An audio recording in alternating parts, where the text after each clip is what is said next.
Last game, we need a little pep talk here. What do we got? What? This is the old goats. Pardon? What do we got? We don't got much. We don't.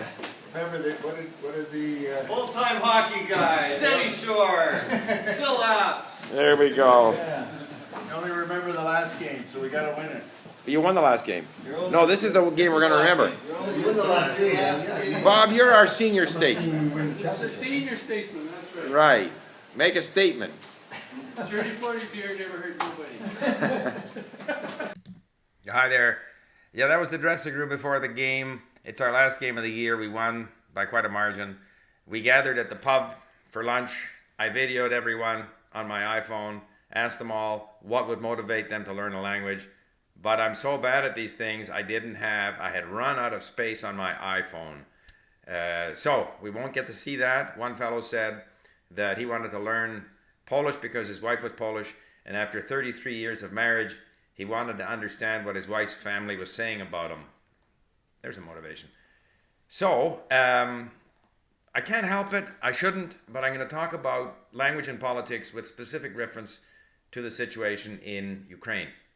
One of the joys of having learned Russian is that I can watch programs like an exchange between Telekanal Dost, which is an independent television station in Russia, and Piatый Kanal, fifth channel in Ukraine. There were about 8 people on the Ukrainian side, maybe 8 or 9 people on the Russian side, and they kind of went back and forth. The first thing that impressed me is that all of these Ukrainian television personalities that I had been listening to in Ukrainian and not understanding, of course they spoke Russian. Absolutely, to my mind, flawless Russian. I couldn't tell the difference between them and the Russians. It always impresses me when people are so fluent in 2 languages, completely at home in 2 languages. The Ukrainian side was more or less united in their condemnation of the actions of the Russian government, the Russian president, and of course their defense of the territorial integrity of Ukraine, including the Crimea. The Russian side was more divided. I think Telekanal Dost had made a point of inviting a variety of different people, some who are very pro-government, some who question what the government is doing and so forth. So you had a bit of a divergence of opinion. What came out of the Russian side, particularly those that supported Putin and the Russian government, was that they felt the important issues were that the people in the Crimea wanted independence and had the right to self-determination, and that Russia has the right to protect Russians, ethnic Russians who live in other countries, and to protect or work or foster a proper role for the Russian language. There was a fair amount of misinformation. I don't know what all is true or not. I hear from a lot of Ukrainians, even Russian-speaking Ukrainians, that they are not in any way discriminated against in Ukraine. However, I heard an interview between Alexei Venediktov of Echo Moskvy and the Minister of Education in the new government, and he said that in the universities in Ukraine, there are 2 languages, Ukrainian and English. I say to myself, when so much of the population speaks such excellent Russian, why wouldn't Russian be a language of instruction in the universities? You can still have everyone learn Ukrainian in elementary school, but if you're a scientist, if you're publishing papers, if you want to go and study, you've got beside you a country that's 3 times your size with an international reputation, as does Ukraine. But why do you have to have English and Ukrainian at the expense of Russian? I don't understand that. I think that's not wise. However, I'm not Ukrainian. I have no right to say what they do. I can offer my opinion on it. But then the Russian government does also not have the right to impose anything on Ukraine. There might be international meetings about the role of other international languages, such as Russian, which is an international language. There are many ways of putting pressure on them and raising this issue. But it's not justification for any kind of military action. Similarly, I think the Crimean issue is by no means the central issue in here.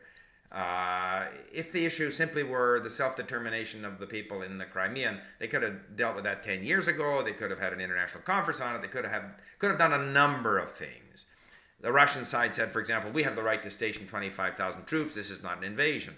But that's not true. There's so much of what the Russian side says, which they hear on their media there, which is simply not true. They have the right to station troops there on their naval base. They don't have the right to overrun the Crimean with soldiers dressed in, Russian army gear, driving around in Russian military vehicles with Russian weapons without their insignia on, taking over strategic Ukrainian assets. That's just not true. That's an invasion from the base. It's still an invasion. Also, the idea that if the people in the Crimea want to have independence, I don't know. Maybe they should be able to have a referendum on it, but not in 10 days. Not in the present state of hysteria. Scotland's going to have a and again the Russians say, well, Scotland has a referendum in independence. Yeah, it's taking 2 years to organize. We've had referendums in Quebec for twice, and it takes time to organize. There's all kinds of rules and stuff. But I still, because we have this situation in Quebec, I can see where the Ukrainians are coming from, because they are trying to create their, strengthen that sense of nation state around their language. And so they feel that Russian is so much more powerful as a language, as an international language, that they have to create space for Ukrainian. Just as in Quebec, the Québécois, like in Quebec, when I lived there, at least 18% of the population was English speaking. And yet English is not an official language in Quebec. Now half the English speaking population has left. So now the English speaking population is only 10%. But that's still a lot of people. It's 800,000 or so people. Yet it's not an official language in Quebec. To my mind, what would it hurt them to have English as official language there? Montreal is a totally bilingual city, and yet the nationalists, the Quebec nationalists, they seek to try to deny, in fact, that Montreal is bilingual. They think bilingualism is bad, almost. Some of them, the nationalists. And yet, on the other hand, if I look at the reaction of English Canadians towards the legitimate sort of national aspirations of the Québécois, French-speaking North Americans, they're very unsympathetic, like zero. I wouldn't say all of them, but a lot of them. And there is sort of like, well, we won the war in whenever it was, the Battle of Quebec, so just shut up and you're lucky we let you speak French. That type of attitude is quite common. And so it's a big brother, small brother thing, which creates a lot of resentment on the side of the Québécois who sense that. Similarly, Canadians vis-a-vis Americans, we often have the sense that they're big, they do what they want, they come in with heavy feet, and what's good for them is good for us. And as a consequence, there is actually a fair amount of sort of anti-Americanism in Canada. Most of it not justified. Not justified at all, in my opinion. But it's there. And I kind of see some of those big brother, small brother relationships between the Russians and the Ukrainians, the Ukrainian being small brother. So they have the small brother complex, and the Russians kind of think, well, you guys, you're just inventing your identity anyway, and you should just do what we tell you, and we get to run things in your country, but you don't get to run things in our country, kind of thing. So all of those things are playing, in this thing. But the big thing to my mind is, we're in a small world today. Like, I can sit here in my little room here in Vancouver, and I can watch this discussion between people in Russia and between Moscow and Kiev. That's amazing. And because I speak the language. Okay, so you got to be able to speak the language. And so, I remember reading, when I read 1812, Vaina y Mir, War and Peace. And Tolstoy talks about what led up to this tremendous, tragic, hundreds of thousands of people losing their lives as a result of Napoleon's invasion of Russia. And it starts with one decision here, another decision there, another decision there, and pretty soon this kind of gathers momentum. And it has a sort of a life of its own. It's like the First World War. People went off to war all, beating their chests, and, the Germans, even the socialists in Germany and France and everywhere, they all voted to go to war. And 4 years later, however many millions of people had died for nothing.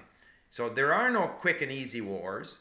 It's going to be pretty messy. Now, the Russians are massing troops, I gather, if I believe what I hear, in the eastern part of the Ukraine. I mean, I understand that this is Putin. He doesn't move softly. Like, he doesn't move softly internally or externally. He didn't like the fact that he felt that the events in Ukraine were out of his control. So he was going to reestablish control. So he's going to take the Crimea with his troops stationed there in their Black Sea Fleet base there. And he's going to rattle his saber.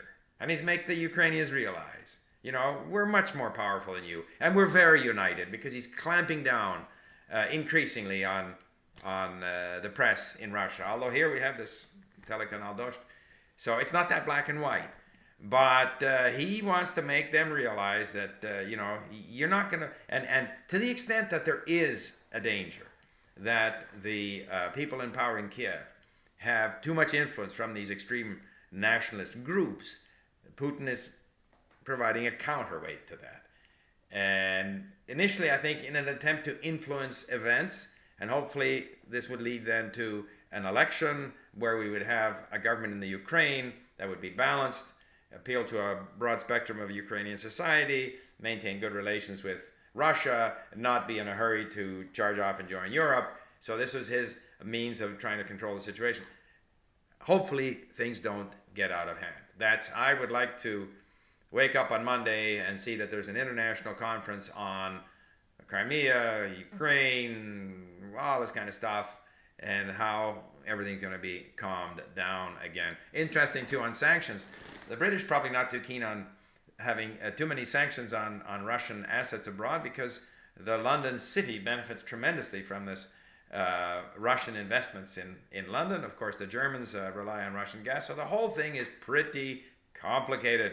Hopefully, we can start edging towards a de-escalation sometime soon. And I think in that sense, even though there was not that much agreement between the Russians and the Ukrainians in this exchange, I mean, that's the kind of thing you have to have. You have to have people talking. In that sense, too, I listened to an interview with the head of the Crimean Tatars, who had visited with Vladimir Putin, which is, again, extremely important, because he is very much a pro, you know, my government, the Ukrainian government. So I'm sure he went there as well with some instructions from the Ukrainian government, and he didn't tell us everything that he had to say to Vladimir Putin. So hopefully things calm down, and I hope that doesn't get too many people on either side of this dispute angry at me, although probably it will.